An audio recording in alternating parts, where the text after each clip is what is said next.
What's up mga karuba? This is Apong Glenn, and for today's video, meron akong ipapakita na trivia and magandang wedding. So, today, ipapakita ko yung trivia natin. Yung wedding nila ni Ferdinand Marcos and Madam Imelda Marcos. Alam niyo na ba yung bagong balita ngayon? Na yung governor namin na si Governor Matthew ay engaged na last January 3. So, yun yung ipapakita ko. Ang galing, no? Isa rin siya sa mga idol ko, si Govmat, and now kakasal na siya kasi engaged na siya kay Ma'am Jamie. So congratulations sa inyong dalawa. Congrats sir, congrats ma'am. O diba? Pero hindi yun yung aking content. Ang content ko ay ang pagmamahalan ng kanyang lolo at lola, si Apo Makoy and si Madam Imelda Romualdez Marcos. Yan. So, unahin natin to. Imagine, noong 1954, ang Maynila ay abala at ramdam ang pag-asa pagkatapos ng digmaan. At biglang dumating si Imelda Romualdez. Kilala niyo ba si Imelda Romualdez? Ang napakagandang Rose of Tacloban at kinoronahang Muse of Manila. Sa kabilang panig ng kwarto, si Ferdinand Marcos, isang batang kongresista na puno ng charm. Yeah. Charismatic. Charismatic talaga. Nagkatinginan sila. At ang sumunod, kasal agad pagkatapos ng 11 days.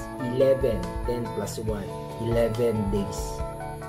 11 araw lamang. Oo, tama. 11 days lang. Pagkatapos ng whirlwind daw, parang ipo-ipon ligawan na tumagal ng 11 days, ikinasal sina Ferdinand at Imelda noong May 1, 1954. Pero sabi-sabi, hindi agad na-impress si Imelda kay Ferdinand, kay Apo Lakay. Akala niya puro salita lang ito. So, ganun naman tayong mga lalaki, kung minsan puro lang salita. Pero hindi siya tinigilan ng mga tula, liham at matyagang panliligaw. Yan pala, yan ang tatak Marcos. Talaga, ano ba yan? Poetic. Patunay na ang tiyaga, laging may magandang bunga. Pag may tiyaga, may nilaga. Ang chismis, sinulatan daw ni Ferdinand si Imelda ng 16 love letters. Imagine that, 16 na love letters within 11 days, sa loob lang ng 11 araw. Lagpas isang liham kada araw. At hindi ito basta-basta. Puno ito ng mga tulat pangako.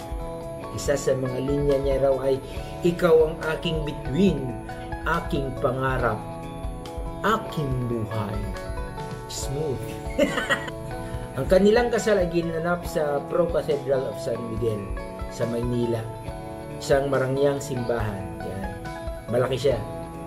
Dumalo rito ang mga sikat na personalidad sa politika, sa lipunan, sa showbiz.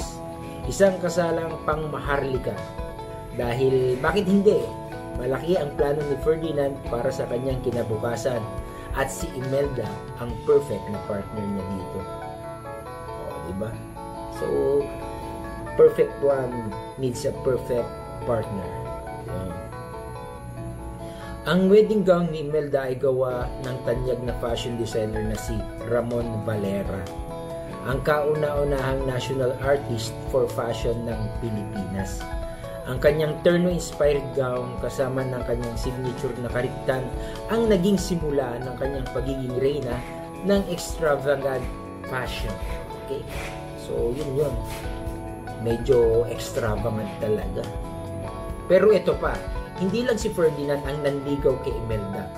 Sa Tacloban, may ibang manliligaw siya, kabilang na ang isang mayor at ilang negosyante. Siyempre, sa gagandahang yun. Pero paano siya napasagot ni Ferdinand? Sabi ng ilang kwento, buong tapang daw niyang sinabi, gagawin kitang first lady ng Pilipinas. Aba? Confidence is the key. Yan sila kay Apo Makoy. So, ganun talaga. So, ikaw ang magiging first lady ng Pilipinas. At syempre, hindi mawawala ang wedding cake. Pero hindi ito basta-basta. Isang towering masterpiece na parang simbolo ng kanilang mataas na ambisyon. No? Spoiler alert lang, naabot nila yon. Oo, grabe. Pagkatapos ng kasal, tumuloy sila sa Baguio para sa kanilang honeymoon. Doon naman yung honeymoon stage nila. Kahit sa simula pa lang, pinakita ni Ferdinand ang kanyang hilig sa karangyaan. Pinuno niya si Imelda ng mga regalo at ang mga pangakong magarbo. Yes. So, kung magbigay ka ng pangako, dapat magarbo. Yun. That's the key. Ang kasal ni Ferdinand at Imelda Marcos ay hindi lang simpleng union ng dalawang tao. Ito ay simula ng isa sa pinaka-kontrobersyal na tambalan sa kasaysayan ng Pilipinas. Pag-ibig, kapangyarihan, tadhana. Kayo na ang husga. Ang sigurado, ito ang kwento na hindi natin malilimutan.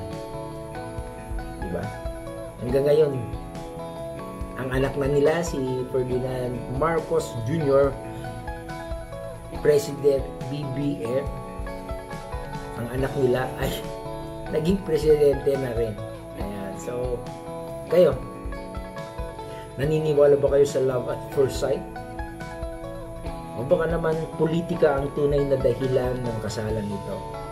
So, kung meron man kayong mga opinion dyan sa ating content, share nyo yung opinion nyo dyan sa comment sections kung ano pa yung mga gusto nyo i-comment sa akin. Ang alam ko lang, ito, kung ano man ang nangyayari ngayon, it's because of this itong dalawang to, si Ma'am Imelda Romualdez Marcos and si Apo Lakay. Yan po ang punot dulo kung bakit tayo nandito ngayon at kung bakit tayo nandito sa Marcos era ulit. Okay, so that's it. So maraming salamat at ako pa rin si Apong Glenn. Peace.